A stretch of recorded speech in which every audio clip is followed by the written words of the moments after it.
The great hall of Kepler Station buzzed with hundreds of different languages. Creatures of all shapes and sizes filled the massive space, their voices creating a symphony of clicks, whistles, and strange harmonics. The annual Galactic Council meeting was about to begin, just like it had for over 3,000 years. Chancellor Cathara stood at the central podium, her crystalline form catching the light from dozens of suns streaming through the station's transparent dome. She raised one of her 4 arms, and the noise slowly died down. Representatives from across the galaxy turned their attention to her, though some continued quiet conversations in the back rows. The 473rd Annual Assembly of the Galactic Council is now in session, Cathara announced, her voice carrying clearly through the hall's translation systems. Let us begin with the traditional roll call of member species. She began reading from the ancient list, calling out names that had been spoken at these meetings for millennia. Each species responded with their traditional greeting. The Veltar hegemony gave their harsh battle cry. The peaceful Zenith collective hummed in perfect harmony. The machine intelligence of Sector 7 clicked out their response in precise binary code. As the list continued, some seats remained empty. This was normal. Species went extinct, empires fell, and new civilizations sometimes took their place. But one empty seat had been bothering everyone for years now. Saltaran Federation, Cathara called out, looking toward a small section of seats that had been empty for decades. Silence.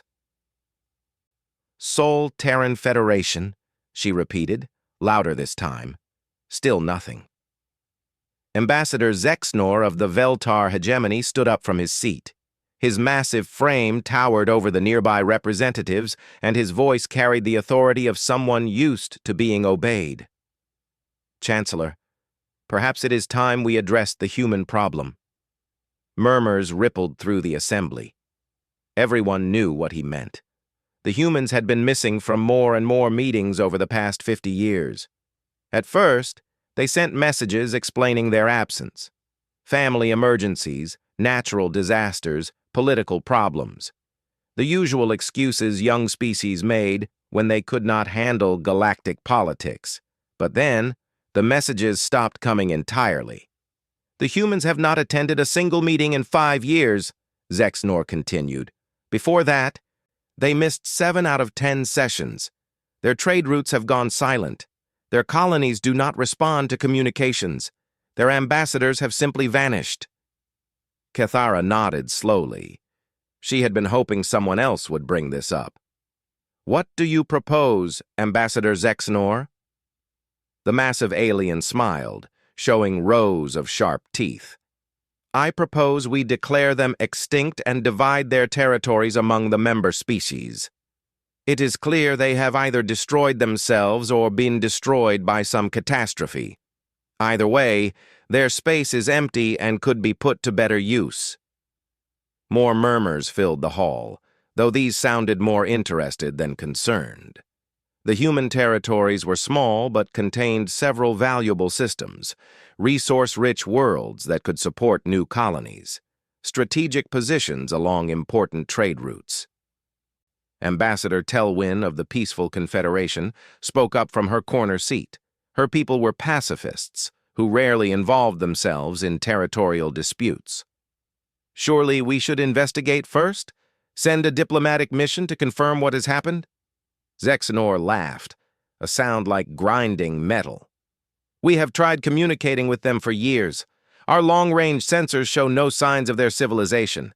Their main worlds appear dark and lifeless. What more investigation do we need? I agree with Telwyn, said Representative Quindar of the Trade Alliance. His people had actually done business with humans in the past. The humans were unusual, stubborn and unpredictable, but not stupid. If they have gone silent, there must be a reason.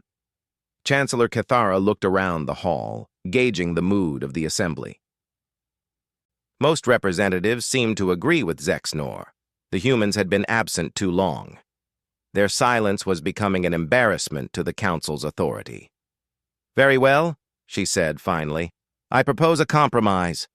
We will send one final diplomatic mission to human space. If they do not respond within a standard galactic month, we will declare their membership void and open their territories for colonization. The vote was quick and decisive. 412 species voted in favor.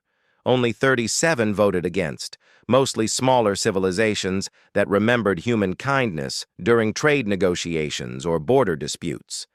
Ambassador Zexnor volunteered his fleet for the mission immediately. This surprised no one.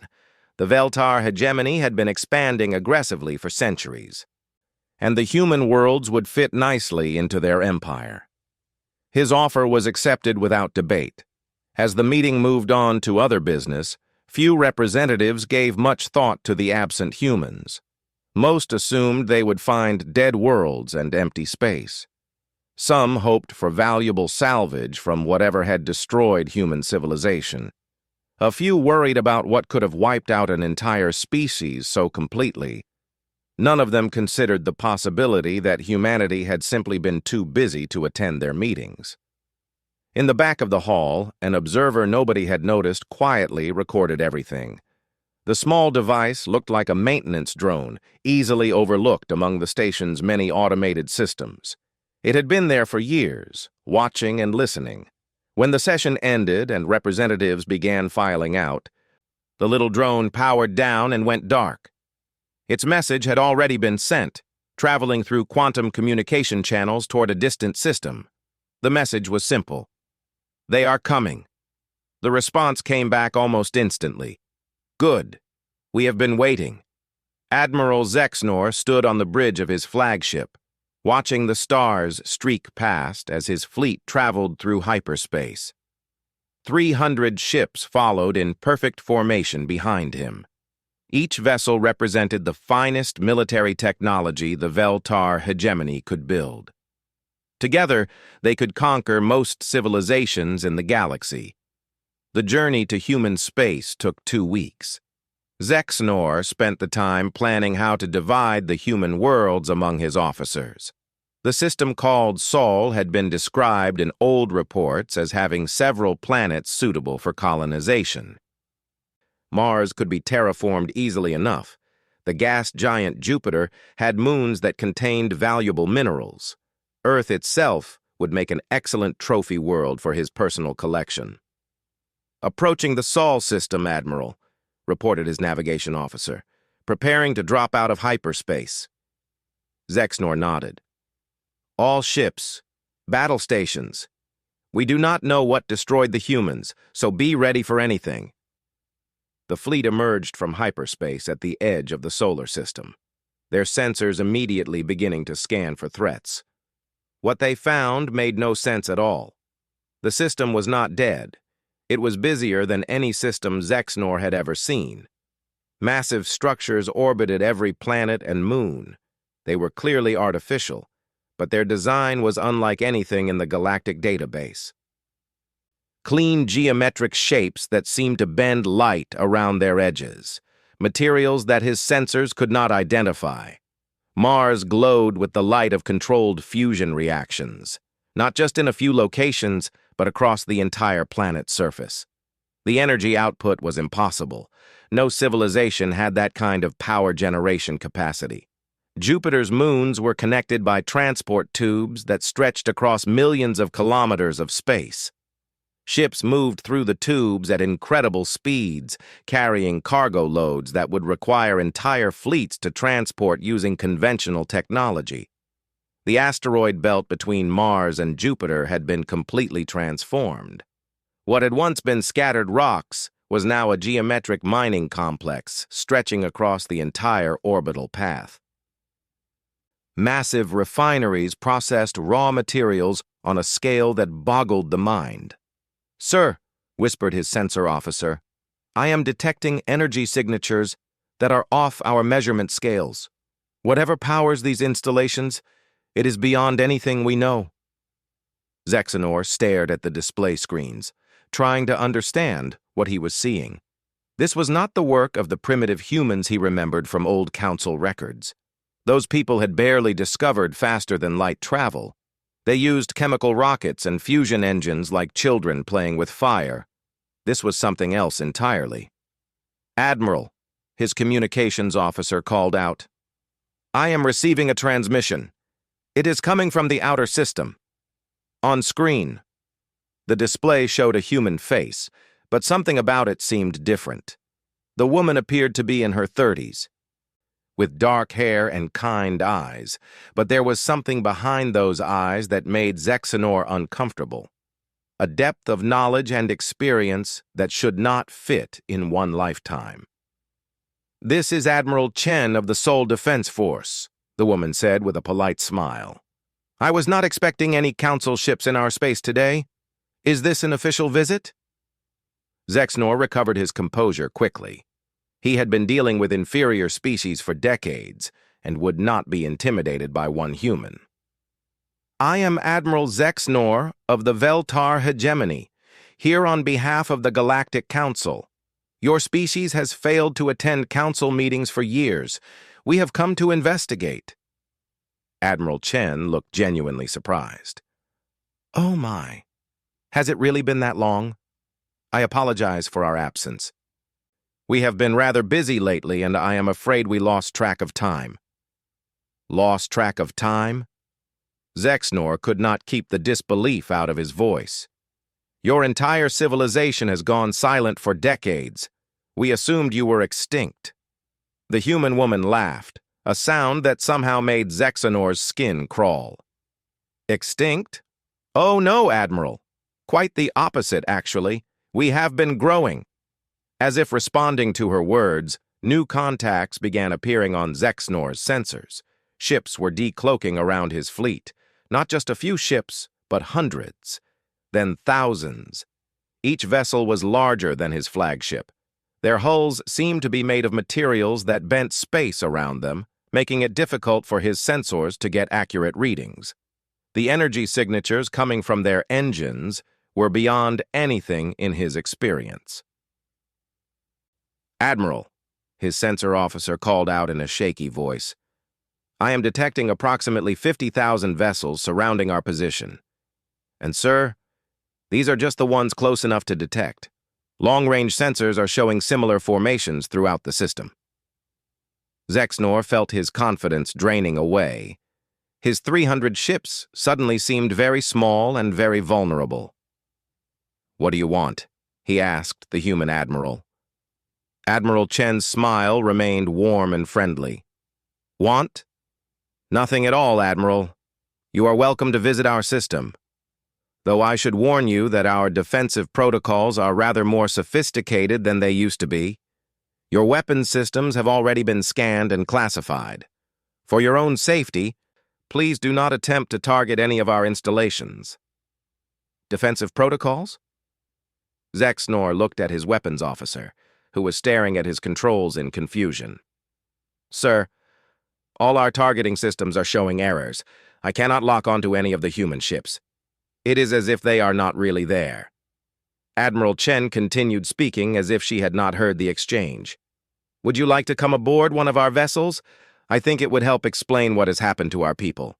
Though I should mention that time flows a bit differently on our ships. Temporal field generators, you understand. Very useful for long conversations." Zexanor realized that he had lost control of this situation completely. His superior fleet had become hostages in their own ships. The humans were politely offering to explain themselves, but it was clear he had no choice but to accept. "I will come aboard," he said finally. "Wonderful. Transmitting docking coordinates now. Do not worry about your fleet, Admiral. They will be perfectly safe. We have been watching over galactic traffic for quite some time now.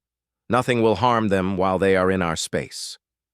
The transmission ended, leaving Zexanor staring at coordinates for a docking bay on a ship the size of a small moon.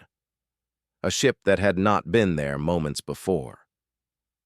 "Sir," his navigation officer said quietly, "how did they build all of this without anyone noticing?" The docking bay was impossibly large.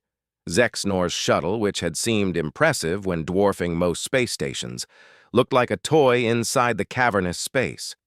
The walls glowed with a soft blue light that seemed to come from the material itself rather than any visible fixtures.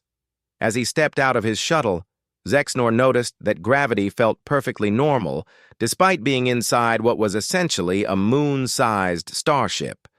The air was clean and fresh, with a hint of something that reminded him of growing plants. Strange for a military vessel. Admiral Chen was waiting for him at the airlock. In person, she looked even more unsettling than on the view screen. She moved with a fluid grace that seemed almost inhuman, and when she smiled, her eyes held depths of knowledge that made Zexnor feel like a child. "Welcome aboard the Endurance," she said, gesturing for him to follow her. "I hope the trip was comfortable. Our tractor beam technology has improved quite a bit since the old days." Zexnor followed her through corridors that seemed to stretch forever. The walls showed images of space, but they moved too smoothly to be simple displays. It was as if they were windows looking out at real views, even though that should be impossible from inside the ship. "You said your people have been growing," Zexnor said as they walked. "Growing how?" Admiral Chen considered the question as they entered what appeared to be a conference room. The space was elegant and simple, with a large table made of some kind of crystal that reflected the starlight from outside. "Perhaps it would be easier to show you rather than tell you." She touched the table, and holographic displays sprang to life around them. The images showed the Sol system, but not as Zexnor had seen it from his ship. This view showed the system as it had been 50 years ago. Primitive settlements on Mars, simple space stations around Earth, mining operations that barely scratched the surface of the asteroid belt. "This was us when we last attended your council meetings," Admiral Chen said. "We were young, eager to learn, excited about taking our place in galactic civilization. We thought the universe was full of wonders waiting to be discovered." The display shifted, showing a small probe approaching the outer edge of the solar system.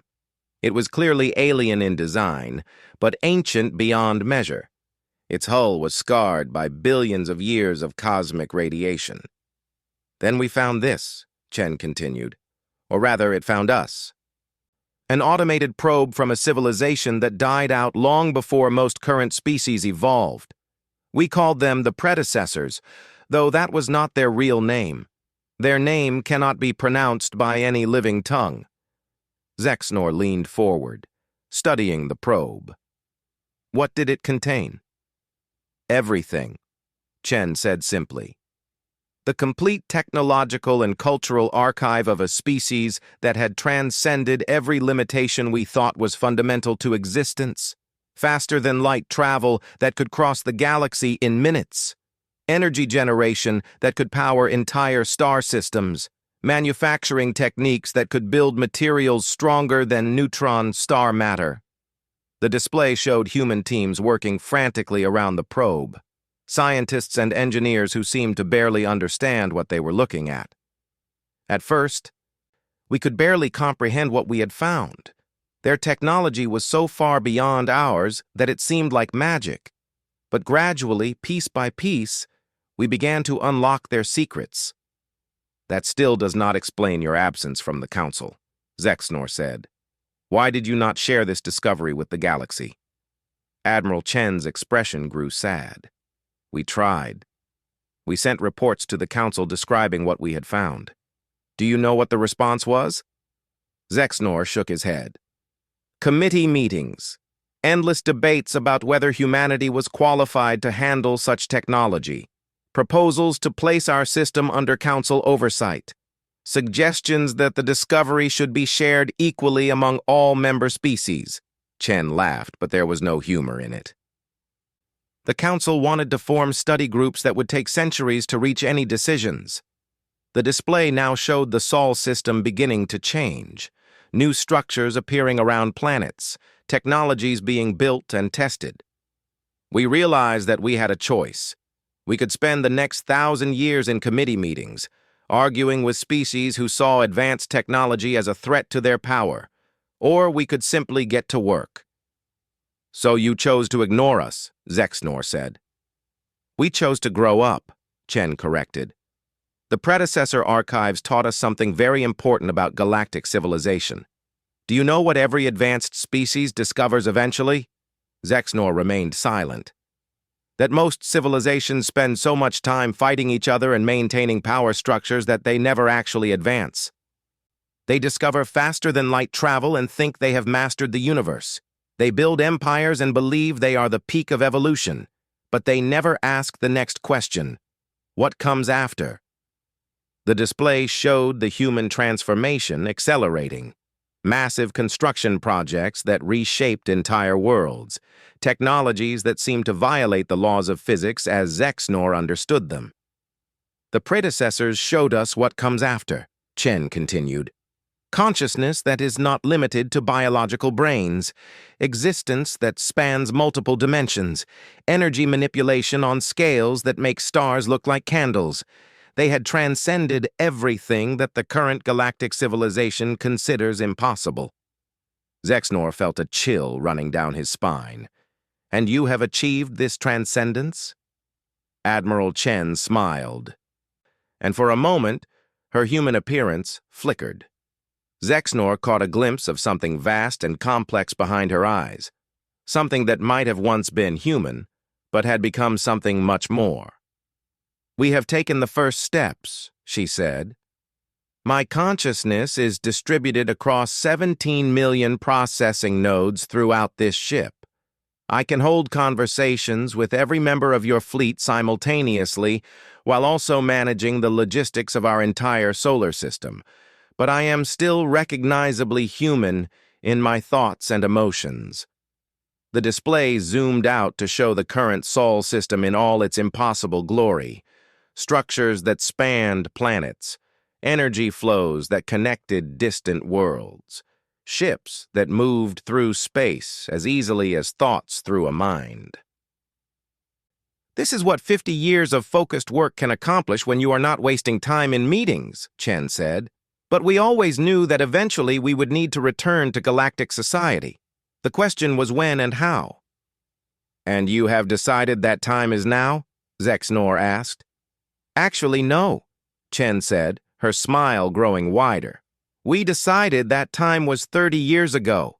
We have been watching galactic civilization ever since, waiting for the right moment to reveal ourselves. Zexnor felt his blood turn to ice. Watching? Oh yes, Chen said cheerfully. We have been observing council meetings, monitoring military movements, tracking technological developments. We have listening posts in most major star systems and observers on many important worlds. Did you really think a civilization could advance this far without developing proper intelligence capabilities? The implications hit Zexnor like a physical blow. If humanity had been watching for 30 years without being detected, then their technology was far beyond anything the galaxy possessed. They could have been infiltrating, manipulating, or preparing for invasion without anyone knowing. What do you want? He whispered. Admiral Chen's expression grew serious. We want what we have always wanted, Admiral. To take our place in galactic civilization. But as partners, not subjects. And certainly not as victims of territorial expansion. She looked directly at him, and Zexnor realized she knew exactly why his fleet had come to the Sol system. Admiral Chen touched the crystal table again, and the conference room around them seemed to dissolve. Suddenly, Zexnor found himself standing on what appeared to be the bridge of his own flagship. He could see his crew at their stations, completely unaware that anything had changed. Holographic projection, Chen explained, noticing his confusion. We thought you might want to see how your officers are handling the situation. Zexnor watched his communications officer frantically trying to contact the fleet's other ships. The man's face was pale with worry as he reported to the acting commander. All ships report the same thing, sir. Their admirals have simply vanished. No sign of transporter activity, no hull breaches, nothing. How many of my officers are you speaking with right now? Zexnor asked, though he was not sure he wanted to know the answer. All of them, Chen replied casually. Each conversation is identical to this one, happening at exactly the same time. It saves effort and ensures everyone receives the same information. The scene shifted, showing them other ships in Zexnor's fleet. On each bridge, a copy of Admiral Chen was having the same conversation with increasingly terrified alien commanders. The technology required for such a feat was beyond anything Zexnor could comprehend. "This is impossible," he said. "No one can be in multiple places at once." "You are thinking too small," Chen said with a gentle smile. "My consciousness is not limited to a single body. I exist as a distributed network across multiple quantum processing cores. Creating temporary instances to have conversations is no more difficult for me than you thinking about multiple topics at the same time." The projection changed again, showing them a view of space around the Sol system. Zexnor's 300 ships hung motionless, surrounded by the massive human fleet. But now he could see the true scale of what they faced. "Your sensors can only detect about 10% of our ships," Chen explained. "The rest are operating in dimensional phases slightly out of sync with normal space. We learned the technique from predecessor archives, very useful for avoiding detection." As she spoke, more ships began appearing on the display. Not hundreds or thousands, but hundreds of thousands. They filled the space around Sol like a metallic cloud, each vessel larger and more advanced than anything in the galactic databases. "This is just our home defense fleet," Chen continued. "We maintain similar forces in 47 other star systems throughout the galaxy. Most of them have been there for decades, watching and waiting." Zexnor felt his legs grow weak. The implications were staggering. Humanity had not just advanced their technology. They had secretly positioned military forces throughout galactic space without anyone detecting them. "You could have conquered the galaxy years ago," he whispered. "Conquered?" Chen looked genuinely puzzled. "Why would we want to conquer anything? Conquest is what children do when they cannot imagine better solutions to their problems." The display shifted to show a cutaway view of one of the human ships. Inside, Zexnor could see beings that appeared human but moved with impossible grace and coordination. Their eyes held the same depth he had seen in Admiral Chen's. "These are our ship commanders," Chen explained. "Each one is a hybrid consciousness, combining human creativity and intuition with predecessor knowledge and processing power. They are individuals, but they can also join together into collective intelligences when needed." "They are not fully human anymore," Zexnor said. "Define human," Chen challenged. "Their memories include childhoods on Earth, families they love, dreams and fears that began in biological brains, but they have expanded beyond the limitations of flesh. Are they less human or more human?" The question made Zexnor uncomfortable. He had always thought of advancement in terms of bigger ships, stronger weapons, more territory controlled. The idea of fundamentally changing what a species was seemed unnatural and frightening. "Let me show you something that might help you understand," Chen said. The display now showed Earth itself, but not as a planet. The surface glowed with the light of countless cities that stretched across continents. Orbital rings surrounded the world, connected by transport beams that moved people and goods at the speed of light. "We could have abandoned Earth when we gained the ability to build artificial worlds," Chen said. "Many advanced species do exactly that. But we kept it as our home because it reminds us of where we came from. Humanity has not been replaced by something alien. We have simply become what humans were always meant to be." "And what is that?" Zexnor asked.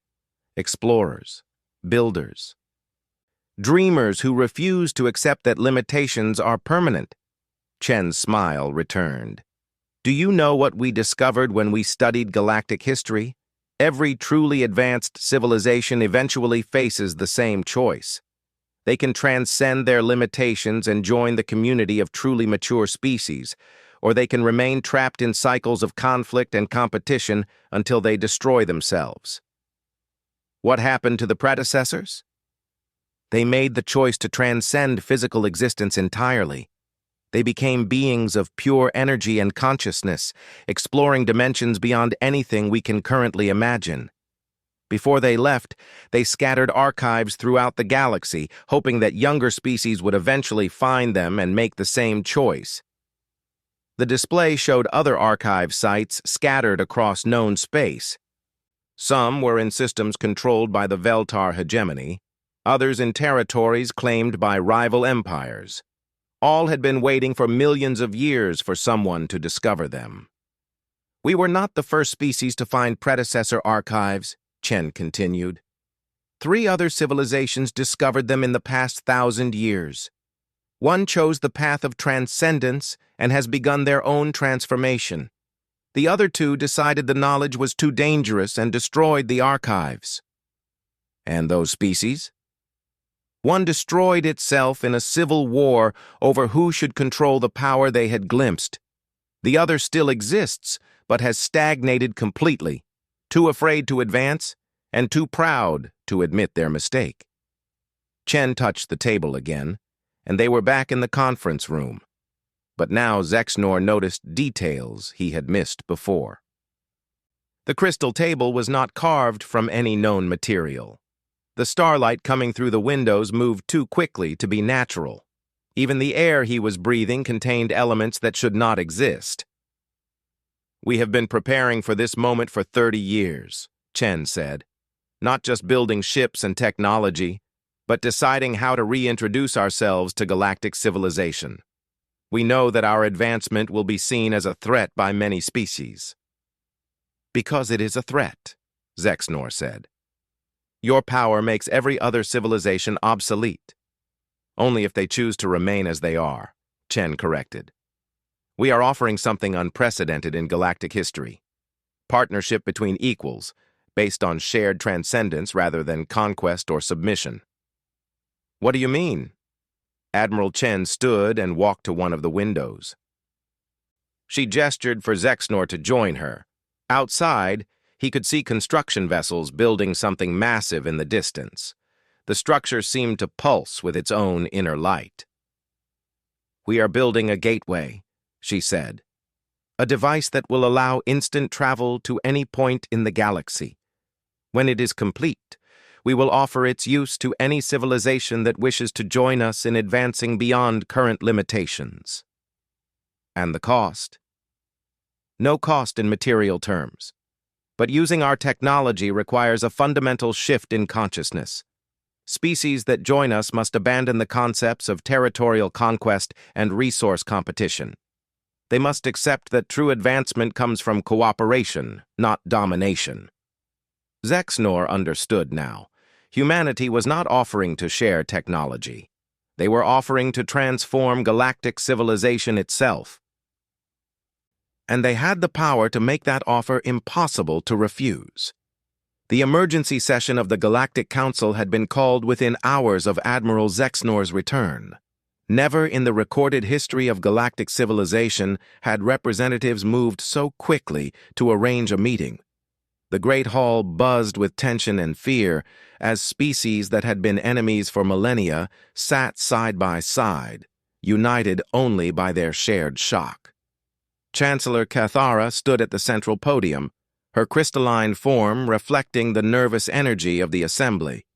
In her forearms, she held data tablets containing reports that defied everything she thought she knew about the universe. "We are here," she began, "to address the return of humanity to galactic civilization. Admiral Zexnor, please share your report with the assembly." Zexnor rose from his seat, still shaken by everything he had witnessed. His voice carried none of its usual arrogance as he spoke. "The humans are not extinct. They have not only survived, but they have transcended every limitation that currently defines our understanding of technological advancement." The hall erupted in confused murmurs. Representative Quindar of the Trade Alliance called out, "What do you mean transcended?" I mean, they have become something beyond our current definition of a civilized species, Zexnor replied. Their ships exist partially outside normal space-time. Their consciousness can be distributed across multiple bodies. They can be in thousands of places at once. And they have been watching us for decades without our knowledge. Emperor Kexashan of the ancient Veltar hegemony stood up slowly. His empire had ruled a quarter of the galaxy for 3,000 years, and his voice carried the weight of eons when he spoke. Are you telling us that these primitive mammals have somehow surpassed civilizations that have existed since before their star was born? Before Zexnor could answer, the air in the center of the hall began to shimmer. A figure materialized from nothing, causing several representatives to leap to their feet in alarm. It was Admiral Chen, appearing as calmly as if she had walked through a door. "I apologize for the dramatic entrance," she said with a slight smile, "but I thought it would be more efficient to speak with you directly rather than through intermediaries." Security forces throughout the hall raised their weapons, but Chen made no threatening moves. She simply stood in the center of the assembly, radiating the same unsettling presence that had disturbed Zexnor.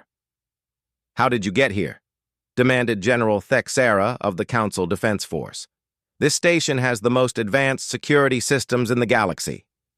"You are correct," Chen acknowledged. "Your security systems are very advanced by current galactic standards. Unfortunately, current galactic standards are approximately 50,000 years behind what is actually possible." She gestured, and holographic displays appeared around the hall, showing the space around Kepler Station. Massive human ships hung motionless just beyond sensor range, their presence having gone completely undetected until Chen revealed them. "We have been here for 3 days," she continued. "We arrived before your emergency session was even called. Your security systems never detected us because we exist slightly outside the dimensional phase your sensors can perceive." Emperor Kexashan's face had gone pale.